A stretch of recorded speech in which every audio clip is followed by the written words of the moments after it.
Well, hello again, everyone. Mr. Reeves back with you today. And in this video, we are going to be looking at the area of quadrilaterals and triangles, specifically these four quadrilaterals: a square, a rectangle, a parallelogram, and a trapezoid. And also we're looking at the area of triangles, and we don't have to worry about the different types of triangles because they all have the same formula. So real quick here, when you are finding area, it all comes down to the formulas, but you really should understand what you're doing. Hopefully you got the chance to watch my video on finding the area of the circle, where I showed that when you are finding the area, you are finding the number of squares that it takes to fill a shape. All right, so if I want to go ahead here and let's see if I can pull up something that resembles a square. All right, so let's see right here. All right, so if I have this square and I am trying to find the area of the square, I want to know how much space it takes to fill up the inside of that square. And what I'm measuring that in is in little bitty squares. So I would put a square. Let's see how well I can do here. Well, I'm not going to do very well here, but I'm going to be filling this square with squares that are all the same size. And the question is, how many of those squares would it take to fill this square? Or if instead of a square, I had a triangle, then I would be asking myself again, how many squares of a certain size can I fit inside that triangle? Now again, when you're actually finding the area, these squares, there'd be no space between them, right? You're butting them all up together and filling it in so there's no space.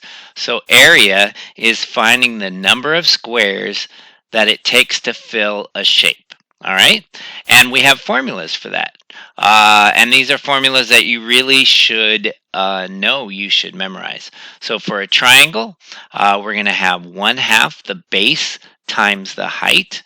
A parallelogram is base times the height, and the reason the triangle is 1/2 base times the height, because if I were to make a parallelogram, by the way, I made a video earlier that talked about the different types of polygons. So if you didn't get a chance to watch that video on an introduction to polygons, I strongly encourage you to stop this video and go back and watch that one. So this is just a sketch of a parallelogram, not the best sketch in the world. But in a parallelogram, you have two pairs of opposite sides that are parallel. So we usually use these little red arrows to show. So that side is parallel to that side, and that side is parallel to that side. And if you're going to find the area of a parallelogram, it's the area of the base times the height.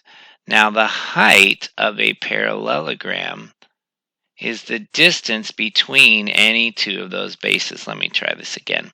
The height of a parallelogram is the distance between any two of those bases, and distance has to go straight up and down. They have to be perpendicular.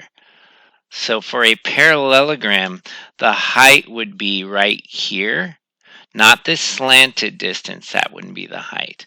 So it's the base and then the distance between those. Oftentimes before we do a parallelogram, we look at a rectangle, and the reason we look at a rectangle is because the base and the height are already perpendicular. So when I find the area of a rectangle, I'm finding the length times the width, and it's really just the same as the base times the height. The length is the base and the width is the height.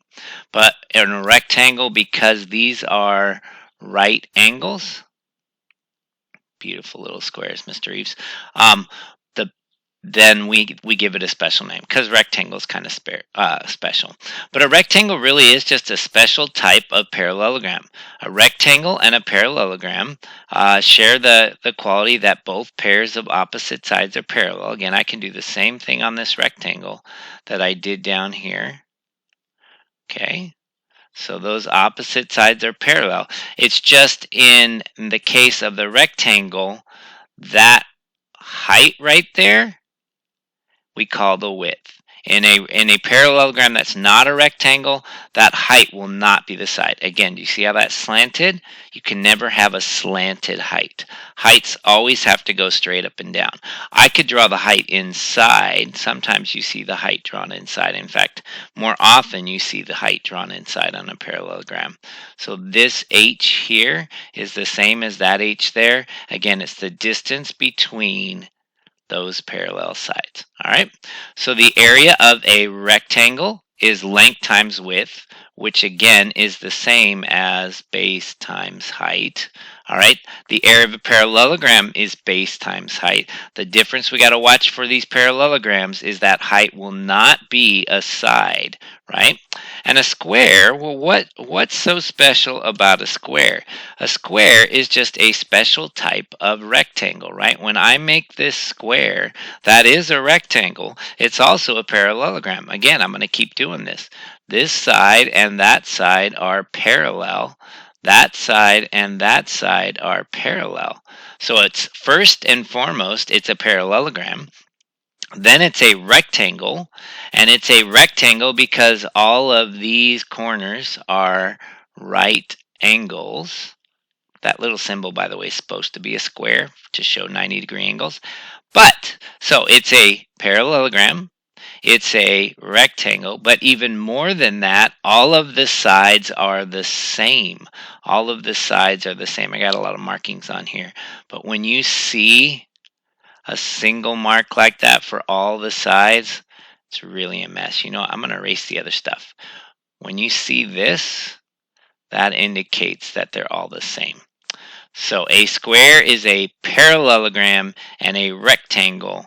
And one we're not going to show on here, the other word is rhombus. A rhombus, maybe you guys have seen it's in the other video. A rhombus is a parallelogram where all the sides are the same. Right? So a rhombus is a parallelogram where all the sides are the same, but it's not a rectangle. So a square has like the best of everything. All right? So the formula for a square, believe it or not, is also base times height, right? Since a square is a parallelogram, has the same formula. But what's true about that base and that height? Well, in a square, they're the same, right?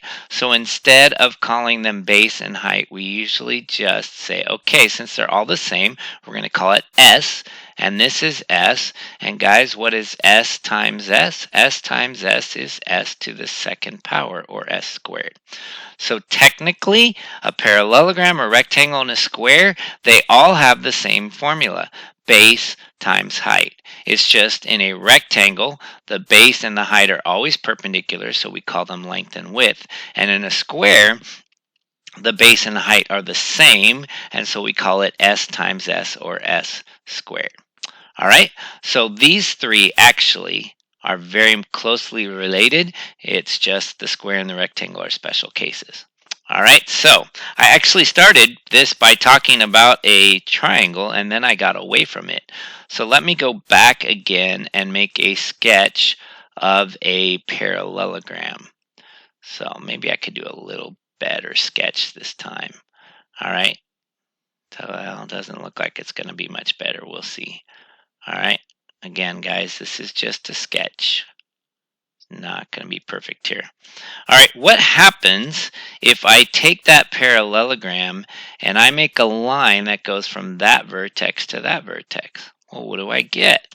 I get two triangles, right? I have this triangle up here, and I have this triangle right here. Correct?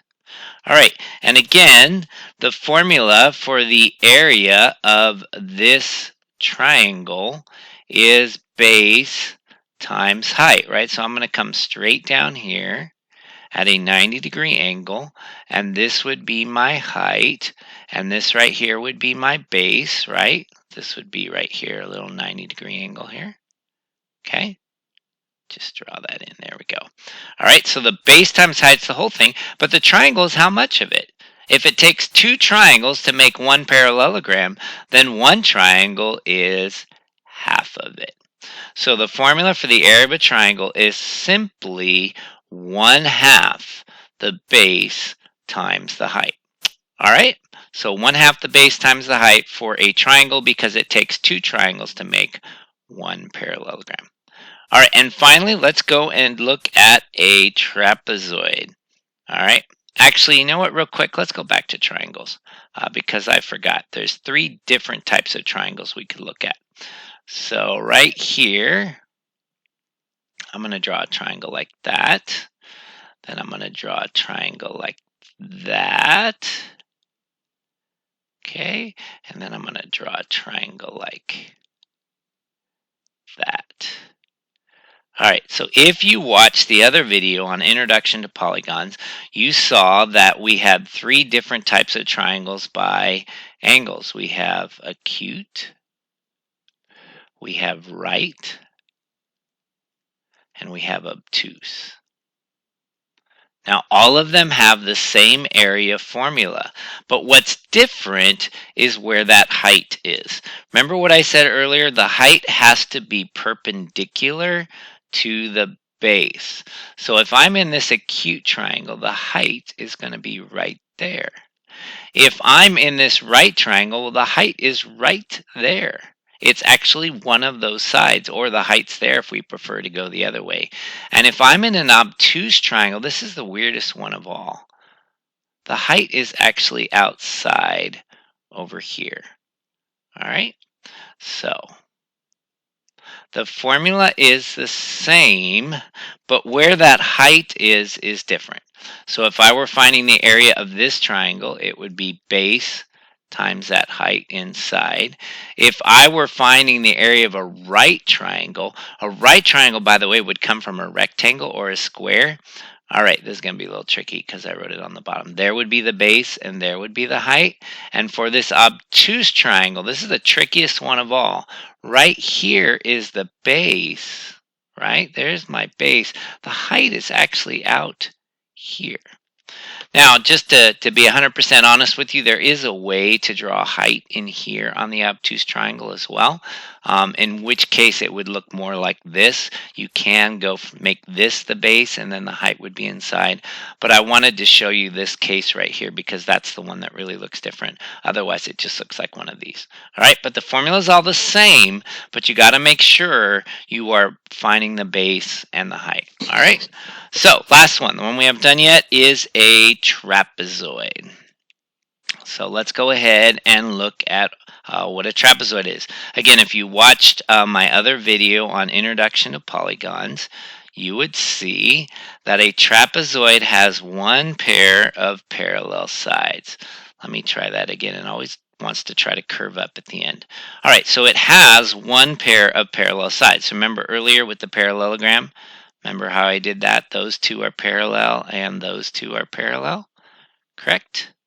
Okay, well, we've got one pair of parallel sides, but then this other pair is not parallel. All right, that one and that one clearly are not parallel lines. So a trapezoid, one pair that's parallel, one pair that's not. Okay, now when we talked about the height here, this height idea is the same. I'm still going to make the height the distance between those parallel ones. So that right there is going to be my height, right? But then what about the base? Now here on the parallelogram, I made this one the base, but I also could have made this one the base because on a parallelogram, those two are the same. Same with a rectangle, right? When I make a rectangle, those opposite sides are always the same, right? And when I make a square, of course, if a square, they're all the same, right? So when I'm working with these quadrilaterals, any of those could be the base, actually. But if I make this the base, that's the base, or, they're the same length, right? On this one, these two are different. So these two can't be the bases because the base is connected by the height. So the height is between the two bases. So we actually get two bases, and we call them base 1 and base 2. And by the way, it doesn't really matter if you put the 1 on the top and the 2 on the bottom or vice versa like I did. So right here, base 1 and base 2. Those are the two parallel sides, right? And here is the height, and then we have this half again. How is it that we have that half again? Well, because guess what happens? If I put two trapezoids together, guess what I'm going to get? I'm going to get a parallelogram. So again, this is just going to be a sketch, but I'm going to do my best. So this right here, this distance right here is going to be the same as this distance down here. Okay, so I'm putting this one down here. Let me use a different color. Okay, so that right there is the same as that right there. Got it? And then I'm going to take this one right here, and I'm going to put that length on top there. And again, guys, this is just a sketch. But what I'm trying to have you see, and so this length right here was B1, so this is B1, right? When I put these two together, I get a parallelogram. And this isn't the best sketch in the world, but I'm going to do my best here for you to see that two trapezoids put together make one big parallelogram. Do you see that? So just like with the triangle where I had two halves, right? This is half, and this is half, right? And again, if my sketch were a little better, these two would be exactly the same. They'd be congruent. But that's why you get that half. Just like a triangle is half of a parallelogram, guess what? A trapezoid is half of a parallelogram. So there's the half because a triangle is half of a parallelogram. There's the half because a trapezoid is a half a parallelogram, right? Here's the base times the height. Here's the base times the height. The difference is now instead of one base, we have two different bases. So triangles and trapezoids are actually very closely related. That's why we often study the formula for the area of a triangle with trapezoids. And then, of course, these are all quadrilaterals. And we already talked about how actually all of these formulas are the same, base times height. Okay? All right, so my original intention was to go ahead and find the areas of these different shapes in this video, but I think I'm going to save that for the next one. So we're going to make this one an introduction to finding the area of quadrilaterals and triangles. In our next video, we're actually going to do some problems. Thanks for watching, everybody.